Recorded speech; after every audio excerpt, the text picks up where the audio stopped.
Hello everybody and welcome to another episode. In today's episode I am going to show you how to remove the exterior mirror from any BMW 5 Series G30 from the year 2016 and up. Today I'm working on this car, and this car is made in the year 2020, and I'll have to remove the exterior mirror in order for me to apply some vinyl over the chrome parts. So because of the mirror, it's getting in my way, I'll have to remove it completely out from the vehicle. So this is why I decided to show you all how to do it on this car. So the first thing which you have to do is to lower the window. You'll have to lower it completely, and after that you'll have to remove this plastic part from right here. You'll have to pull it from the exterior and it will come out because it's holding in only a few plastic clips. I recommend all to not pull it very hard, because in some cases you can break it and you will not have anything to replace it with. After that you'll have 3 screws which you'll have to use a 13mm socket to remove them. So you'll have 3 screws which are securing the exterior mirror mounted from the door, and as you can see you'll also have a light connector right here which you'll have to disconnect if you want to remove the mirror completely out from the car. Right here you'll have 2 screws, and the third screw is right here underneath this rubber piece. You'll have to lift it up just a little bit and the screw will reveal itself.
Right here, as you can see, this is the last screw which I have to remove and which is holding the mirror mounted to the door.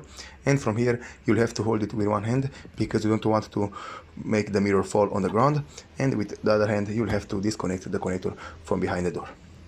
As you can see, the connector is out. Right now all you have to do is to pull it out from the door. You'll have to wiggle it just a little bit up and down, and it will come out from its place. As you can see, the mirror is coming out very easy, very smoothly. You don't have to force anything because it will come out very easy. So as you can see, this is how the mirror is looking. From here you can take it away, you can put it everywhere you want, and that's it.